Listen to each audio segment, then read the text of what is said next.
All right, guys. Welcome to Questions and Answers, or Answers with Questions. We'll get into that on this episode of Your Mom and Them.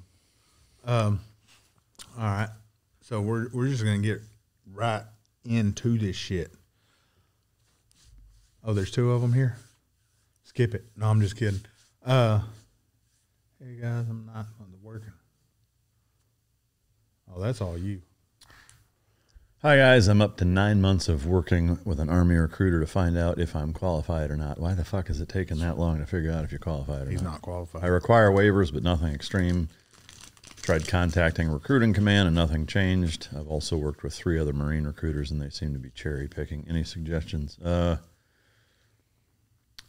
me, I would say, how important is it to you to join the Army or the military in general? If it's something that you're hell-bent on doing, then go be the squeaky wheel and bug them until they're like, fuck, all right, just get in and stop bothering me. Be that person that bugs them so much to where they either tell you to fuck off and ask you not to come in, or they figure out a way to get the waivers, get through, and you join. To me, it's that fucking simple. I just read the very bottom where it said, please keep me anonymous. Yeah, I mean, I didn't mention his name. No, I almost said the first question. Yeah, it was from so-and-so. Yeah. I would have fucked that up. What do you guys think about the, what? Rare breed trigger case. I think the ATF is continuing and they're overstepping and need to be checked. I'm going to level with you. I have no idea what the fuck a rare breed trigger case is. I'm going to have to look that up. Yeah, I'm going to look that up too. I'm going to look it up. You look it up. I ain't heard about this. It's kind of like the bump stocks and things like that. I'm willing to bet where they're fucking all up in our business. Man, I'm so torn on gun laws and shit right now. I think you should be able to do whatever the fuck you want. My guess is that it's some sort of mechanically manipulated trigger that you can fire super fast, like a bump stock. That's what it looks like. But I'm right there with you. I don't think shit like that should be illegal. I think it's all fucking semantics, honestly. Buy a couple of those. Whether it's suppressors, bump stocks, all that stuff is all, I think it makes politicians feel like they're doing something, but it's really, it makes people that don't know jack fuck all about guns or have never truly faced violence in the face, it makes them feel better. That's really the gist of it. It doesn't prevent fuck all from, from anything from happening. It's really stupid. All of these little things, pistol grips, fucking short barrels, all that crap is exactly that crap. Full auto, size of magazine, all that shit is a distraction. Frankly, it's to make people feel better about what they're doing or not doing, and it's fucking white noise. We've talked about it several times about. I've never seen a criminal look at something that's already doing some illegal shit and be like, oh, fuck, man, they passed a law where I can't carry that many bullets? Yeah, it's fucking stupid. Let's go down and get some new magazines. Fix this shit. Yeah, the whole or if you really want to upset all your military friends, call them clips. Yeah. Clips. Fucking clips. Yeah, so suppressor laws, to me, I think suppressor laws, which this ain't part of the question, suppressor laws are really fucking stupid too, because if I pass the background check and I have 5 guns, obviously I've passed it to get 5 guns. Why the fuck does the ATF and fucking all these other branches need to see if I can have a suppressor? And for that case, if I pass that background check one time, why the fuck do I got to do it every time I want another one? It's just stupid. Fucking stupid. Yeah. What are your guys' thoughts on hormone replacement for guys as they get older? Well, I've been on testosterone replacement therapy for many years. I got off of it and went on, what's the other one? I was on another one. I can't remember what it was. Anyway, it made my sperm count higher. I was on that. I can't remember. Anyways, me personally, I went on and I came off. Can you remember what the other one was? Was it HCG? HCG. Yeah, I was on testosterone. I went on HCG. I came off testosterone. or came off HCG, went back on testosterone.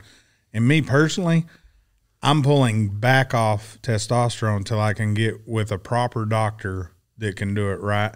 No offense to my doctor, but you got to be very careful. We actually talked about this at lunch. You got to be very careful putting this stuff in your body and not having it balance out right, because it can mess with other hormones inside your body. Yeah.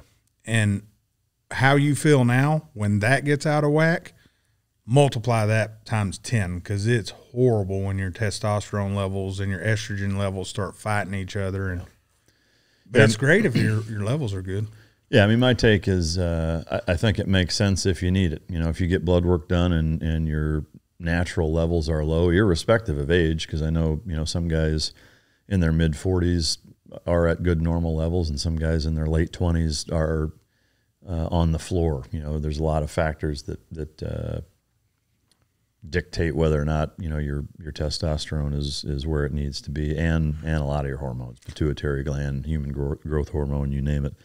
So I would say, you know, if you feel like shit, you get blood work done and your testosterone is super low, like Matt said, you know, going to a doctor that specializes in that and following their advice makes sense, you know. So just like with anything, you know, there's a lot of things that your body, you know, starts to deteriorate in as far as it gets older. I mean, your eyesight starts to go, your hearing, your fucking joint lubrication. There's a lot of things that, yes, if you can augment that and it makes your quality of life better and makes you healthier, then I think, of course, it makes sense to do it. Mm-hmm. Yeah, but I will say the pellets, everybody I've talked to that went on the pellets, stay the hell away from the pellets. Other than females have a lot of good response with them, and I kind of want my wife to get on them because apparently it gets them really, really horny. But anyway, yeah, matter of fact, I got my wife pregnant in between stopping HCG I was 8 weeks off between taking nothing, and apparently my sperm count went up so high not taking anything that I got my wife pregnant again. Ain't nothing wrong with that. Yeah, so just be careful. Be very careful with it. What the? Okay, I only read 2-line ones. That's you. All right, so here's one thing. I'm gonna make a recommendation for the questions is try to keep them fairly short and sweet. Realize that you're one of a shitload of questions in here that we have to read and sift through during the episode. So when it's, you know, 4 paragraphs, it makes it a little difficult. I'll try to tackle this one. You want to skip it, and I can just make this one bullet points for next time? Yeah, it'd be good. Yeah, skip this one. If y'all can make them bullet points too, that would help a ton. Just leave it. I'll remember it. Yeah, there you go. A few questions for a future Q&A show. Okay. When you buy a stock vehicle, what is the priority of mods, upgrades, i.e. working within budget constraints? What do you do right away versus what can wait? I would answer that before asking the next one. You want me to answer that first? Okay. Me personally, I try to budget to do it all at once because a lot of the cars we get into, all the mods have to complement each other. Now, the Mustang I had, the GT500, it was a little bit easier. I did an air intake, and it didn't have anything else to do with it. It had a great exhaust from the factory, so I didn't mess with that. But once I started the pulley, I had to have a tune. So you got to be careful when you're modding a car. You can't just shoot in, say, a McLaren. You can't downpipe it and do a full exhaust and then not tune it. It has to be tuned or that car will never run. For me, exhaust is the most important thing. Call it being an attention whore, but I like my cars to sound very good. It's kind of like a motorcycle. If I'm hauling ass, I want to have good sound. Yeah. Because I want you to fucking hear me coming. Yeah. Like my wife, I want her to hear me coming. I'm really loud.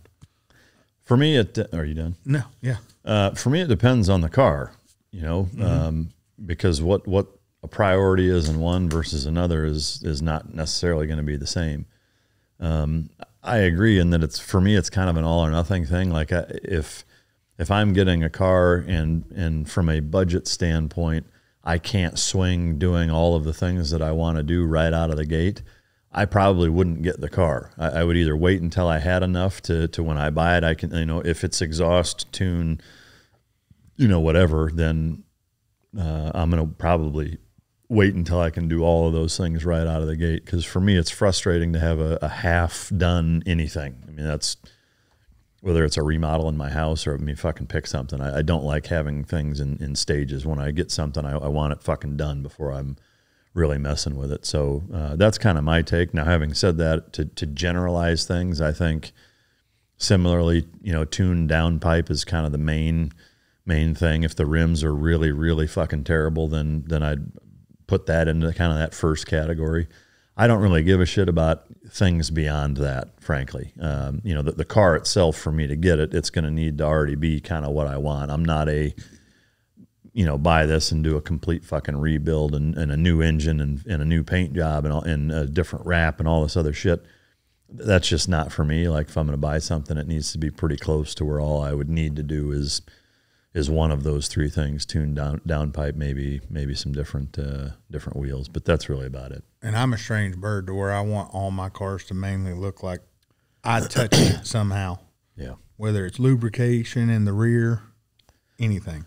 And I'm kind of the opposite, frankly. I kind of like to, if I get it, it has everything already fucking done. I don't really like messing with them. I'm not a wrench turner the way Matt is. I don't like having to depend on somebody else to do the shit either. And that's, the reason the Pista and the 765 LT are the stable cars now is because they're both good enough bone stock, and I like them the way they are, the way that they came enough to leave them the fuck alone, So I'm just a bigger fan of leaving them as is and just enjoying them than fucking with them. But by the way, I enjoy this question and how it was done. Yeah, no, it's a great question. What cars are good starter cars or starter vehicles for people just getting into fast cars? Do you have examples for different price brackets? Under 30K, 30 to 70K, and 70 to 110K. It's odd, the 110K, but there's one in each category immediately that popped up in my mind. I'm interested. Go. Under 30K, a used Subaru WRX STI. 30 to 70, a Camaro ZL1 1LE. 70 to 110, it would be probably a GT 500. Or a super used fucking ZR1 that's maybe older, and if you can get one in that price range, you probably couldn't actually. So yeah, I'd probably stick with the GT 500. Z06, C7 Z06. Not for me, but yeah, yeah. He's not a Corvette fan. Under 30K, where you went with the WRX, I love that car, but I'm gonna go with a Mitsubishi Eclipse. I'm gonna go with an Eclipse V4R. Well, that is a great fucking car. I'm actually going to keep it old school, and I'm going to go with a Mustang with a 5.0 engine, GT 5.0. I still want to build, to this day, I want a old coupe Fox body. Yeah. I love that fucking car. One of the best looking Mustangs ever built, in my opinion. 30 to 70, I'm going to stick with buying an older, not the new generation, the older generation, GT 500, the one before this. I can't remember. This model's the S550. I can't remember that one. But it's the generation before this. You can actually find them for about $65,000. And for the 70 to 110, I'm going to stick with a GT 500 or a Z06. And the main reason I'm sticking with all of those cars, and the reason I really respect the Subaru, is the parts availability, to work on them yourself, to wrench on them yourself, and the ability to upgrade them yourself. All those cars are super easy to work on, minus the Z06. Tuning's a little bit of a pain in the dick, but outside of tuning, you can do most of the work yourself. So I love that fucking question. I will add one in that middle bracket is the Infiniti Q50 and Q70, I think. There are some packages within those models that you can get that shit up to a 600 fucking wheel horsepower car. No bullshit. One other honorable mention I would say into the top tier is the CT Blackwing fucking CTSV. Cadillac. Yeah, the Cadillac. You can get the Blackwing and the CTSV 5 or 4, and both of those are really good fucking cars. Yeah. What are good driving schools? What criteria can novice driver use to evaluate them to make sure the knowledge will be worth the money? Fuck, I wish I knew. I'm going to be honest with you. I've never been to a driving school. I have went to Speed Vegas. If you're ever in Vegas, I would say or if you have anything like it, look up Speed Vegas. And this ain't an advertisement unless them hoes want to invite us out to drive all their shit. Look up in some areas. I know we have something like that here in the DFW area, but Speed Vegas was very good when my banker told me basically he's not giving me a loan till I go to make sure I like these cars. So I did Speed Vegas, and then I rented a supercar and drove it on the highway. But to me, the instructors at Speed Vegas made it very fun and taught me quite a bit of stuff on angles of going into turns that I would have been like, no, fuck you, I ain't doing that. And he's like, no, trust the car, you know. Yeah. So not going to an actual driving school, but kind of adding a experience plus a driving coach, if that makes sense. Other than that, for me, it's all self-taught, really doing a bunch of shit on my own. So for me, similar, I did the Speed Vegas thing where I tried a bunch of different cars, had the professional drivers there helping coach you through, which was awesome and super informative. I also did an open track day at a local track here called Eagle Canyon, where you do 5 iterations of, I want to say, it's either 3 laps or 5 laps, where you go out in a group basically, and you're in the car by yourself, but there's a lead driver instructor, and then there's a gaggle of fucking people that have their own cars there and are tracking them. And so you do this 20-minute excursion, and then you come back, and there's I want to say 3 different groups, 2 or 3 different groups. You come back in, and then you kind of dirt dive it, and they bring you into a classroom, and they talk about mechanics and give you things to work on for the next one. You do that 5 times. So that was super helpful also, in that while you don't have a guy telling you, each turn do this and go out here and brake and hit the gas here like you do in the Speed Vegas iterations, it's still, it's a lot more track time. You're spending way more time in the car, and you're getting a good debrief in between each one, which was nice. So depending on where you live, most tracks, what I would say is, instead of, going cross country or going somewhere other than maybe Speed Vegas, is just find a track in whatever the nearest big city you have is. And most of them have deals like that. They have open track days where you can take something there, and they even have track days where you can use their cars also. So, in terms of criteria to look for, like with anything, I'd look at reviews, look at their online presence, their social media platforms, read comments of people that maybe have experience, and see what they think about it, and then use your best judgment based on that. Yeah, what he said. This is definitely a Mike question. Now what? Do you think revolution in a country with advanced military technology like drones, etc., is even possible anymore? Sorry, I had to go back and make sure I didn't miss anything. Obviously not calling for a revolution, just a fun thought experiment. Yeah. I mean, I would say yes, it still is possible. Just like with everything, whether it's law enforcement and gangs, or street racers and highway patrol, or cyber criminals and cyber police. I mean, pick anything where there's a cat and mouse scenario, and the technology does this. The criminals get better, the police get better.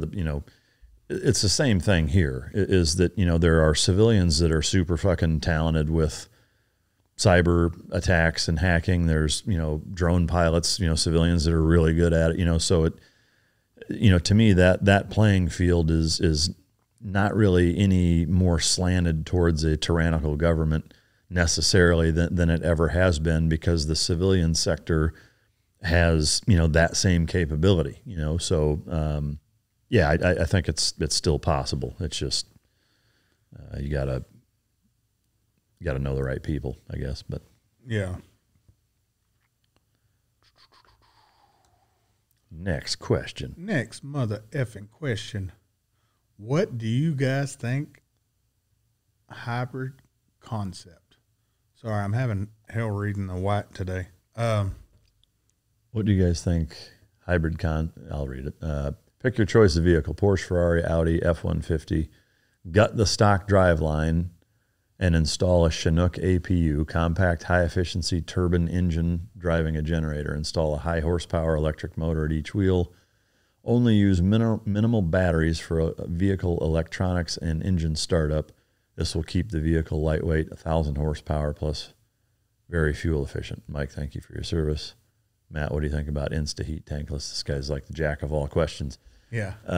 So to pick your choice of vehicle, I think at that point, if you're gutting the stock driveline and installing all of the things that you're talking about, then it's handling and looks, you know. And so for me, I'm probably still going to pick, you know, a Ferrari, the Pista, because that's my favorite fucking car that they've made looks wise. Or maybe a Performante. But again, like at that point, it's kind of like what I've heard some people predicting what car purchasing in the future may look like, where there's a platform, right? There's a chassis and battery options of this amount of horsepower or performance basically in this chassis and motors and what have you. And then you 3D, or, you know, the manufacturer 3D prints whatever that exterior, whatever exterior you want that car to look like and have. And so, you know, it's all basically the same fucking car with a few options up and down performance-wise, and then it all just boils down to what you want the fucking car to look like. That's kind of what this is to me. So, I mean, with that kind of fucking horsepower and performance, I would want something that has a lot of aero and really good suspension and handling. I damn sure wouldn't want that in an F-150. And as much as I love Porsche as a brand, I just don't like the way their cars drive. I'll say it, you know, and I hate to say that because, again, I love them as a brand. I don't like driving their cars.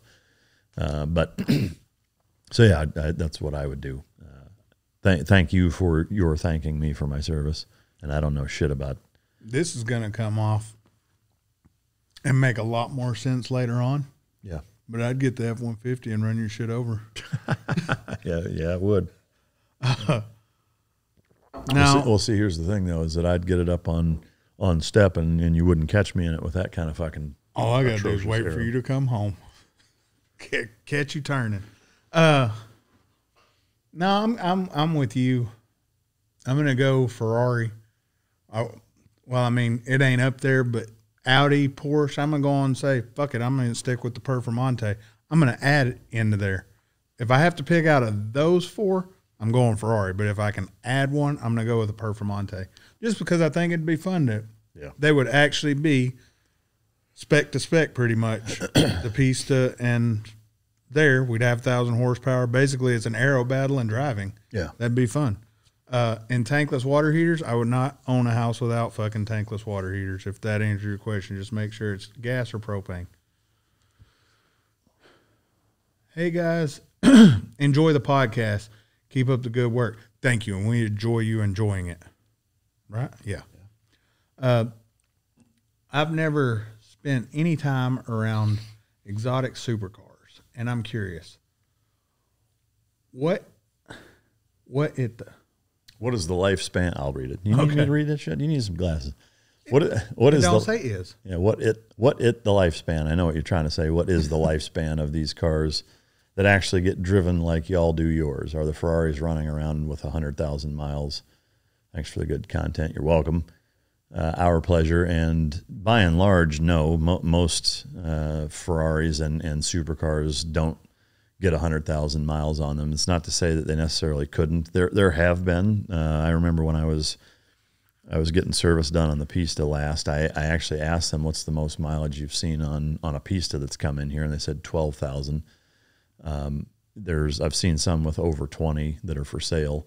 And they did mention that there was a guy that had, I want to say it was either a 458 or a 488 that he had put 100,000 miles on with really no major problems. And Ferrari like did a fucking article on it, I guess, in one of their publications or something. So, you know, from my standpoint, you know, most Euro exotics or exotics don't get a lot of miles put on them, which I think is a shame. I would say to your question, no, most people don't drive them the way we do. You know, sometimes you do see ones with tens of thousands of miles on them.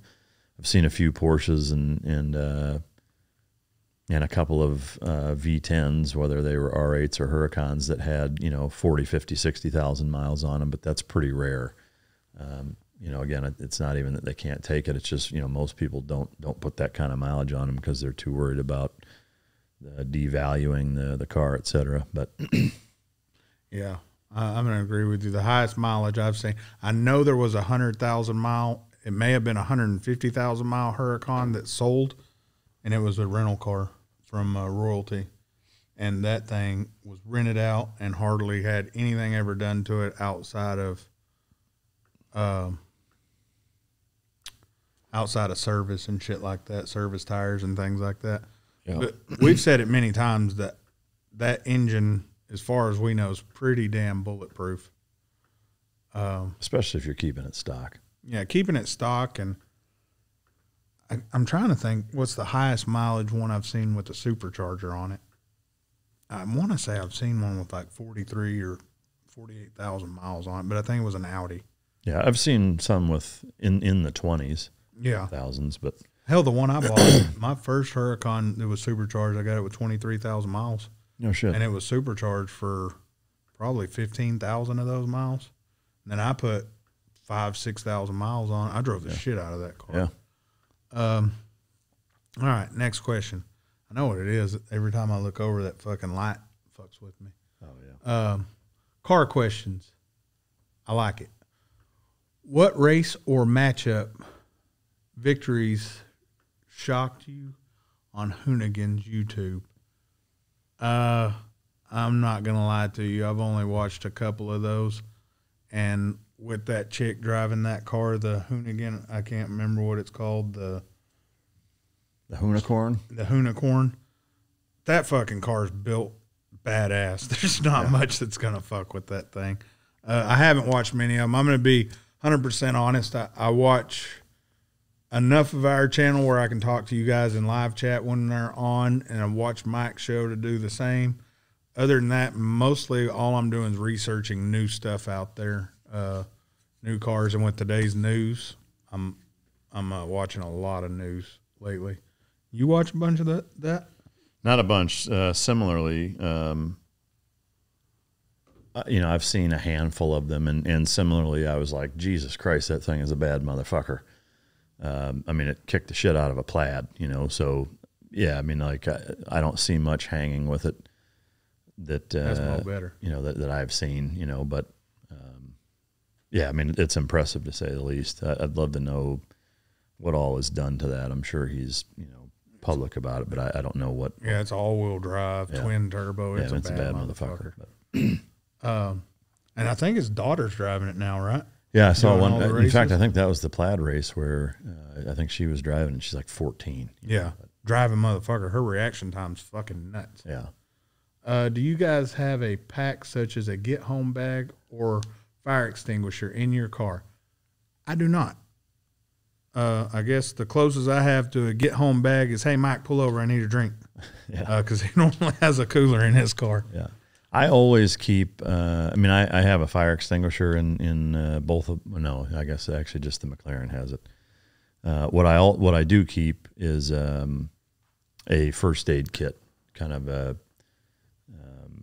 throwback, I guess, to always wanting to be able to treat something. It's fairly basic, but it has, you know, it's a basic trauma first aid kit. I'm not talking about Band-Aids and fucking blister packs. And, you know, like if somebody's legit fucking about to lose their life, is that if I'm there, I can do something. I'm not a paramedic, but I have had a fair bit of medical EMT style training for trauma, specifically as it relates to combat. And so I like to keep a small IFAC type kit that way. But and like I said, I do have a fire extinguisher in the Mclaren. I don't think they're a bad idea.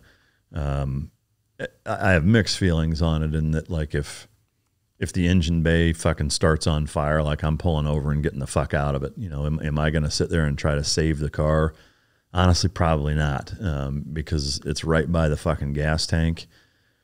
And to me, you know, trying to save the car isn't worth being right up next to it when it potentially blows the fuck up. And so, you know, I don't know that I would sit there and try to fight it, honestly. But because if it's to the point where you got to pull the fuck over, by the time you get pulled over and stopped and get out of that motherfucker, then, you know, I don't know. It's just, to me, it's dicey. But I've been in 2 vehicle fires, and I'll be damned if I'm trying to put it out. Yeah. Fuck that. Those things go. So cars are built very nice these days, but the materials used like to burn fast. Yeah. Shit's fucking nuts. Are you going to build a car from the ground up? Well, Spike, I have many of them.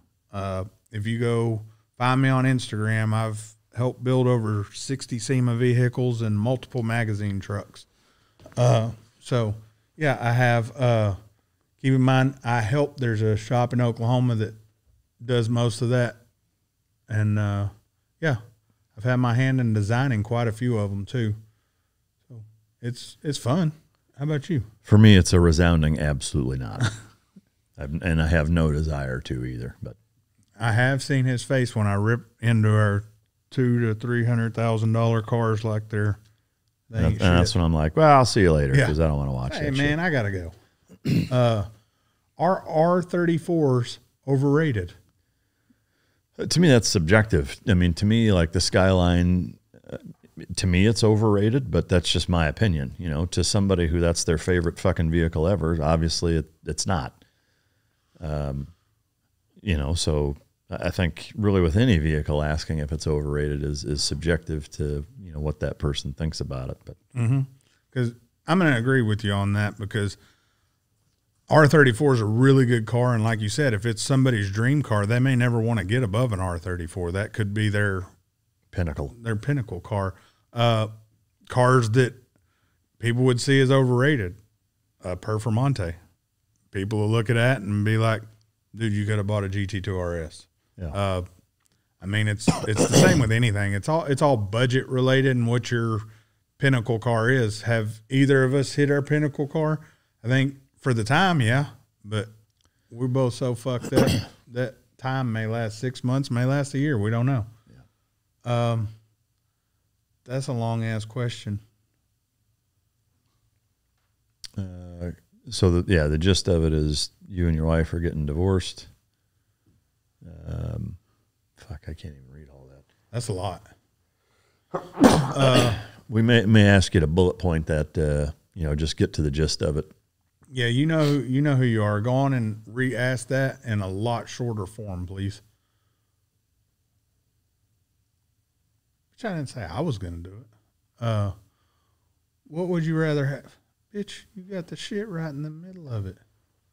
Oh, what would you rather have, a better memory or a bigger dick? What was the question? I think that tells you the answer. I'd rather have a better memory. Yeah. Yeah, I would too. That way I could remember all the chicks I banged with my little dick. Thanks, Danny. I'm going to call you out on that one. Yeah. She gets the call out.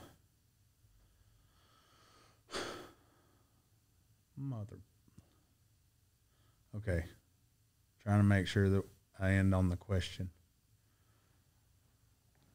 You're going out to eat at your best local Chinese restaurant.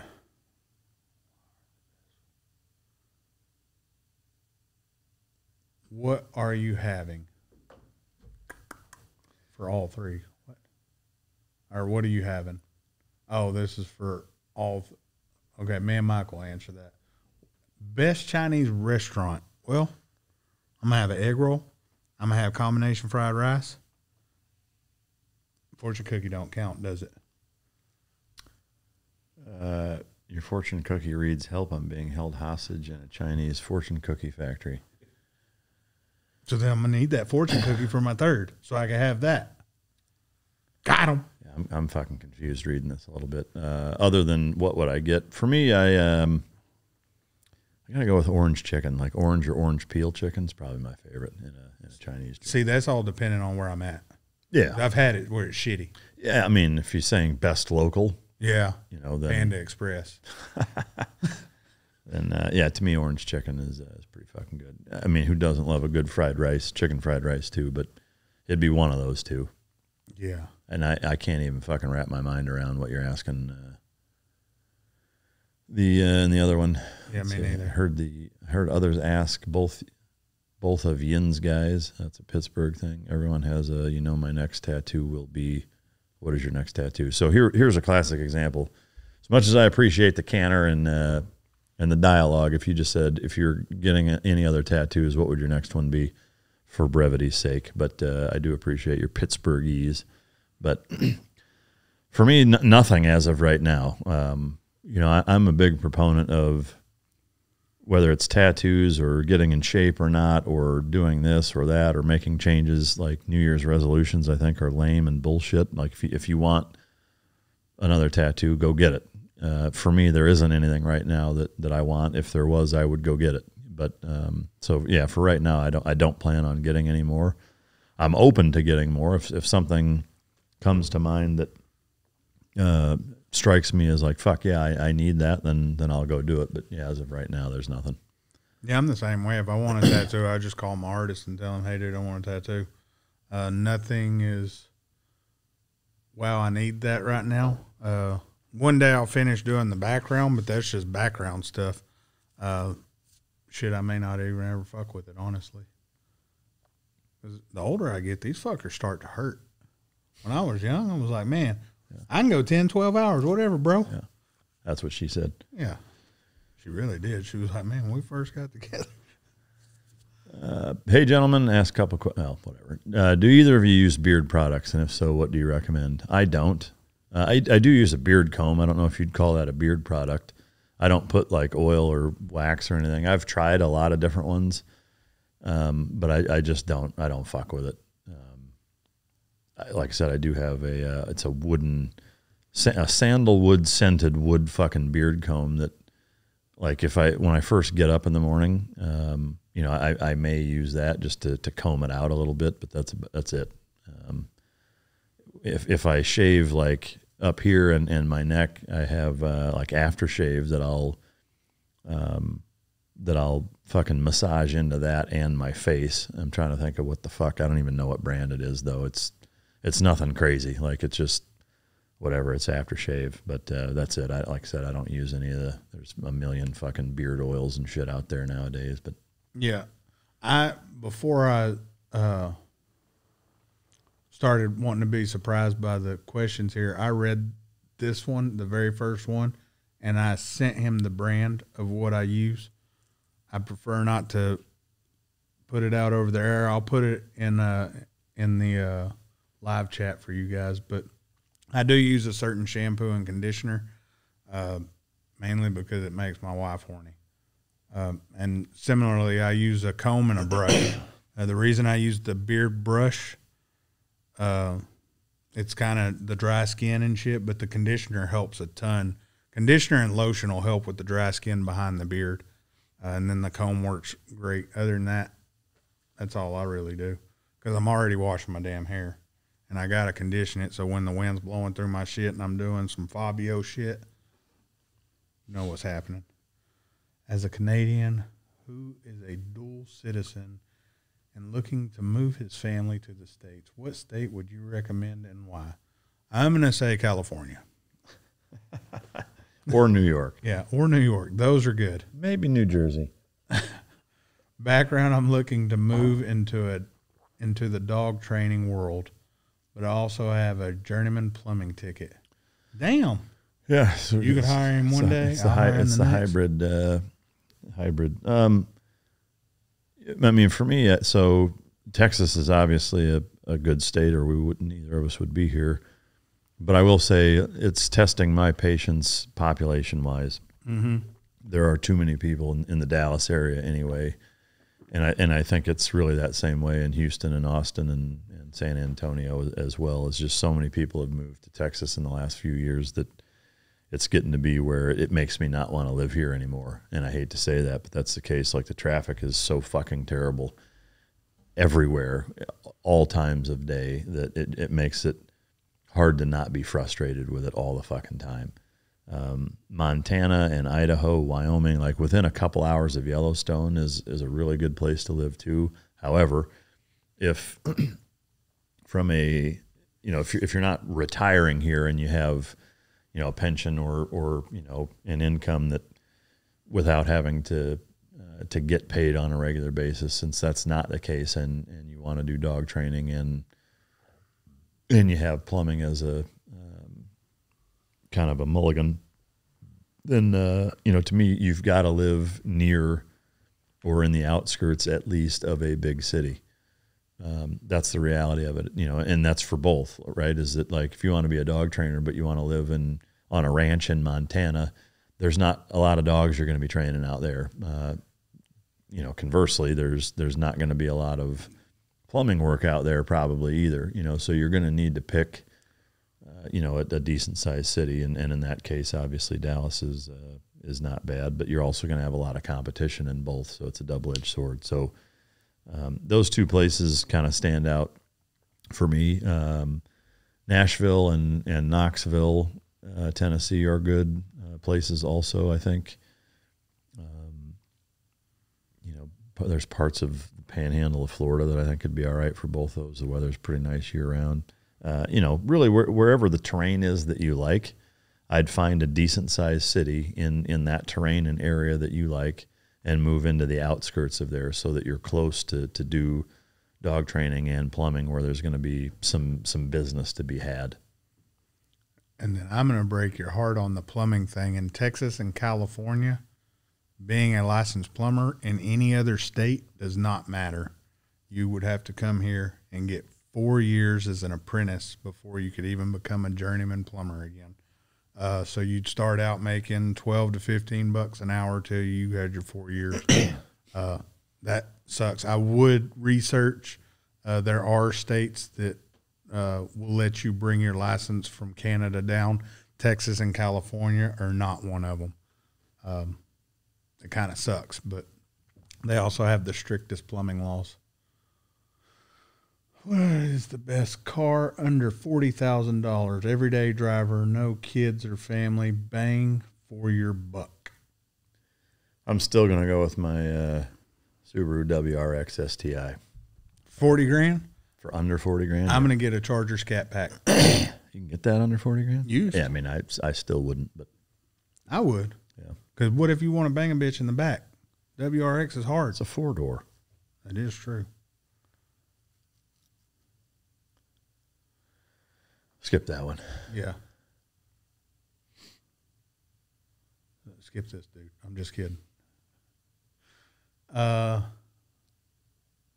is the most common myth about your profession that you can debunk? What is the most common myth about your profession that you can debunk? Well, I will tell you right now, I have never shown my ass crack because I wear undershirts. Is that right? Yeah. I wear undershirts. They're fucking long as shit. Some plumbers do, but it's the angle we get in, and that plumbers are notorious.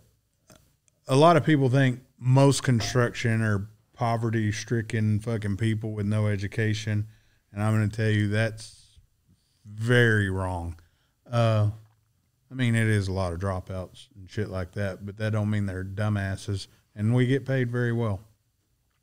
You want to go back and forth one question at a time? Yeah.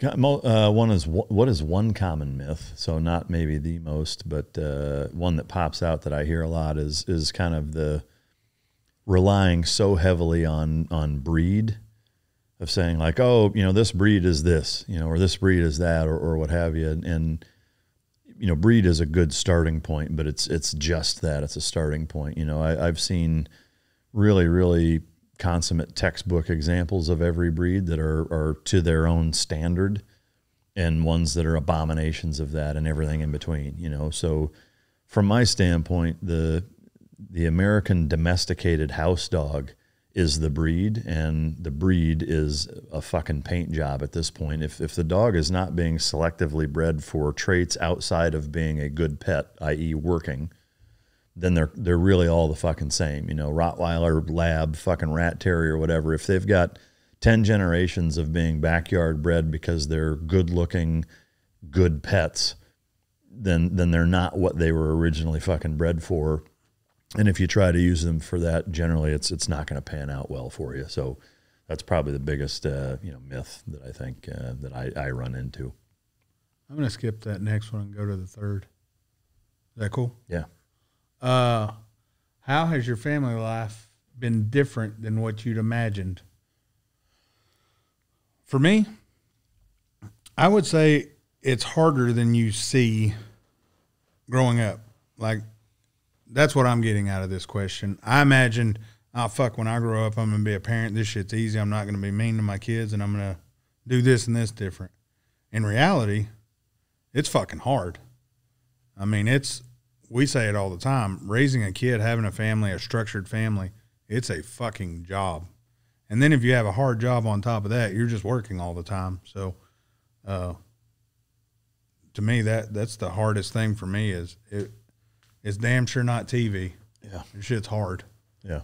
I would tend to agree with that, frankly, is in terms of what I imagined. I mean, I will say that, you know, most of what I imagined has come to fruition, but I've purposefully lived that way where when I say, okay, this is what I want to do, like I'm very singularly focused on going and doing that and not taking no for an answer and accomplishing that no matter what it takes.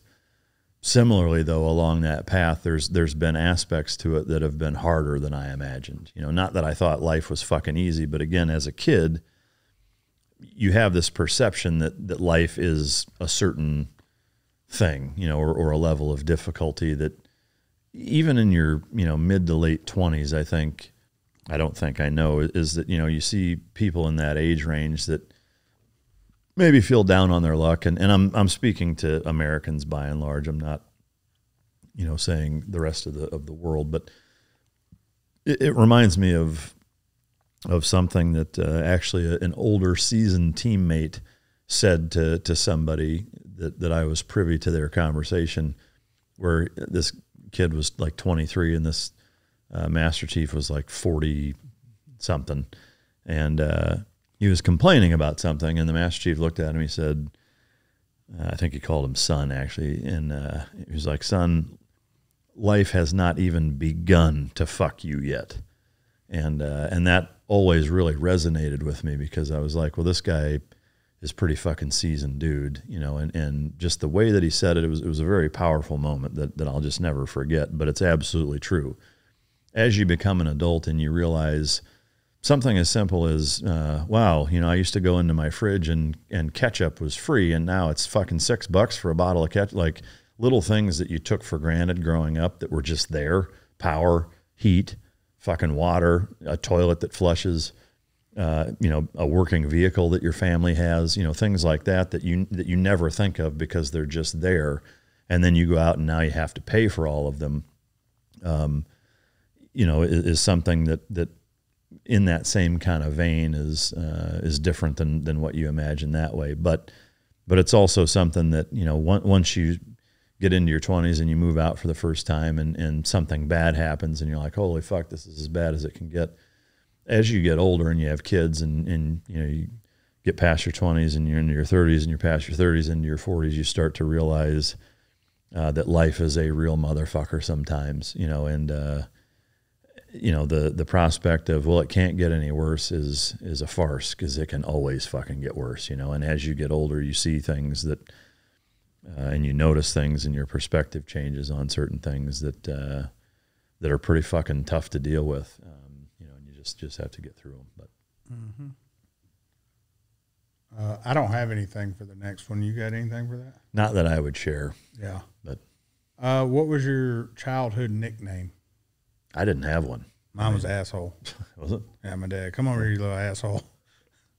That's about it. Which it's still pretty much in the show car scene. Everybody calls me asshole. Yeah, I mean, it was just my name. I didn't have a nickname. Oh, we'll get you one, asshole. Yeah. Prick. Prick, you'd be asshole. What did you think your life would be like when you got older? I guess we kind of answered that. I mean, to me, that's kind of like how your life was imagined. But this is going to probably be the last one. I'll double check.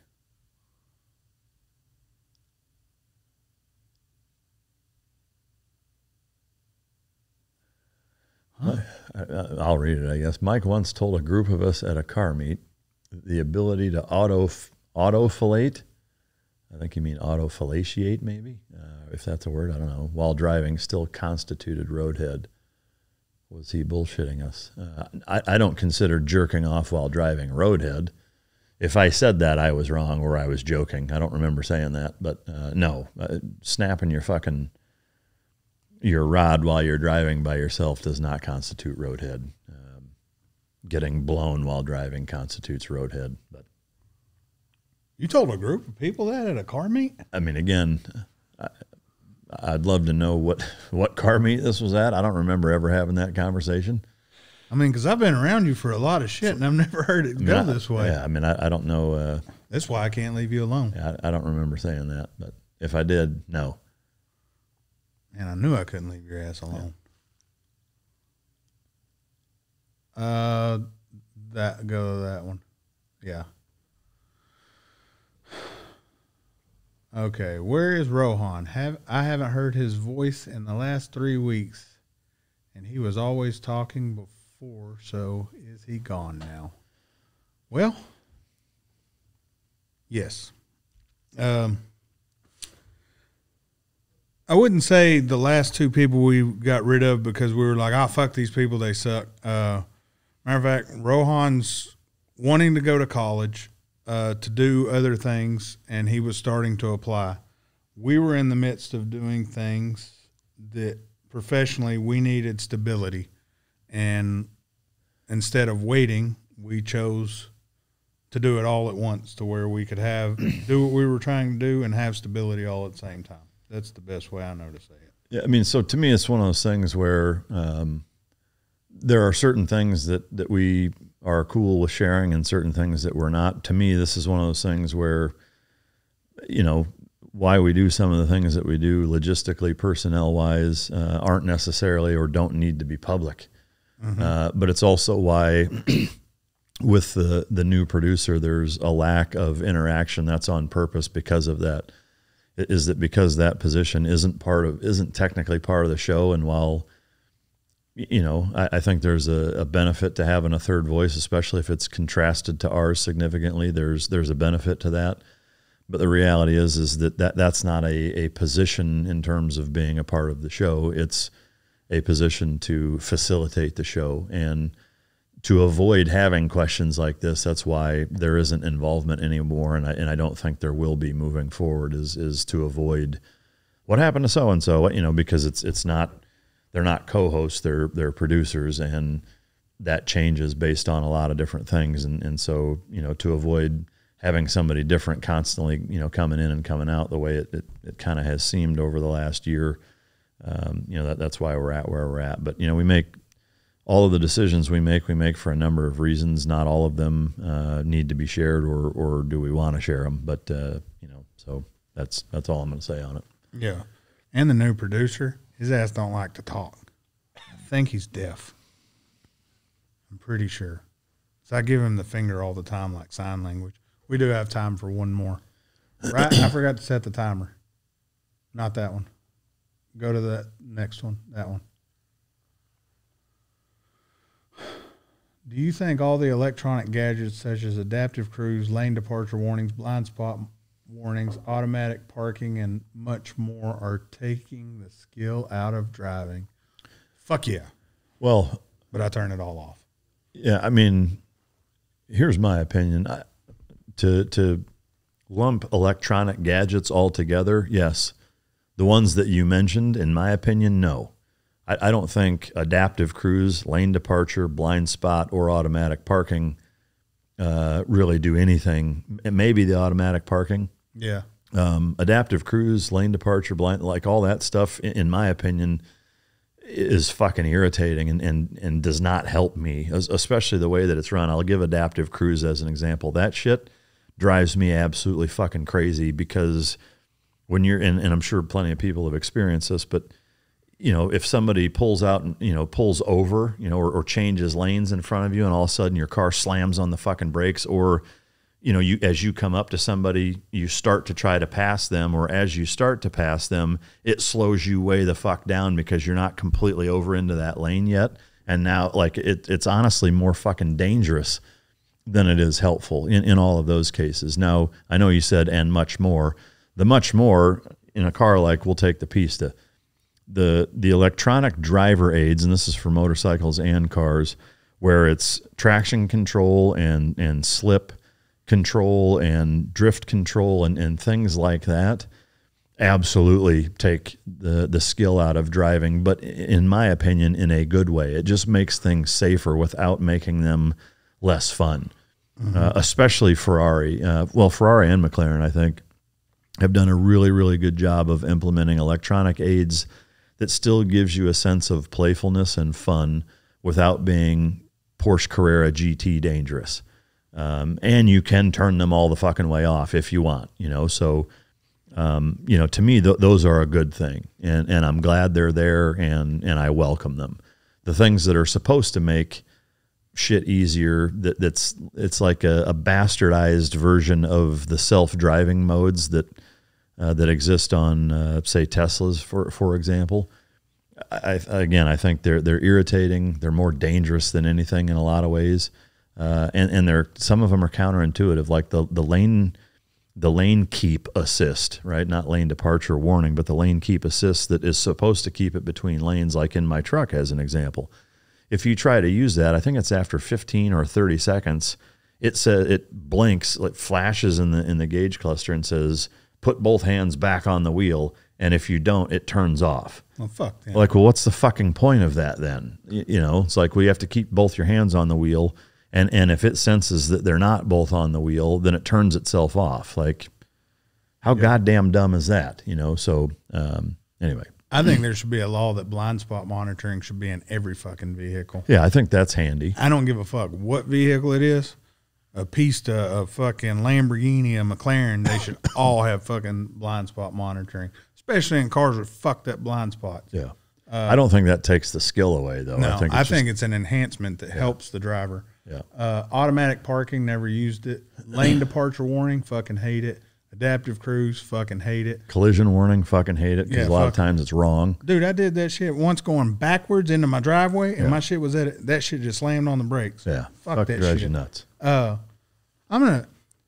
If our producer still has the clip, he can add it right here of what a McLaren does when you turn off all its aids.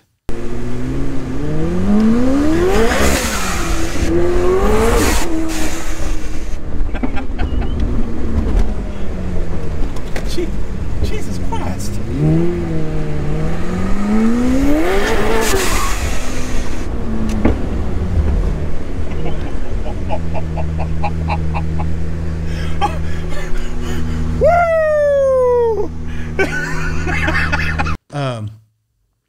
Other than that, yeah, I'm with him. There's some things I think that are put in that enhance the ability to drive cars that, in all honesty, the average person that's not a race car driver probably shouldn't fucking be driving, but we get them because they have these safety features. I think it's kind of cool. But yeah, I guarantee if you take some of the safety aspects away from it, the highest horsepower vehicle you would see on the road today would be about 500 horsepower. Yeah, because the average consumer cannot drive a car over 500 horsepower. I mean, I would say I'd lump me in with that. Yeah, same here. I would say anybody that's not a professional race car driver shouldn't be driving cars above 500 horsepower with no driver aids, myself included. Yeah, I can tell you, like in both of mine, in any car I've had, I never turn everything off except, once, just to do it in a fucking empty parking lot to see what it feels like, doing donuts or drifting a little bit, but that's it. Yeah. Like never on a public road where I'm out fucking around. I have. and it's in that clip.